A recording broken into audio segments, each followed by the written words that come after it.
Look who came out of his coop. This is Weeble.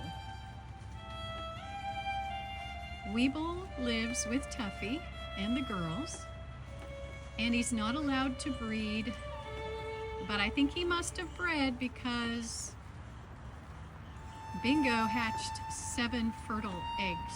So I think he was getting a little action when Tuffy was sleeping. But he hasn't come out because he's kind of low man in the flock right now.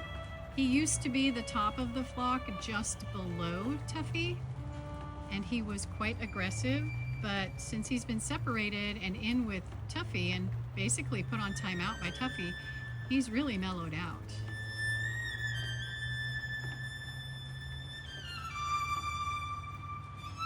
I'm sure he would love to breed.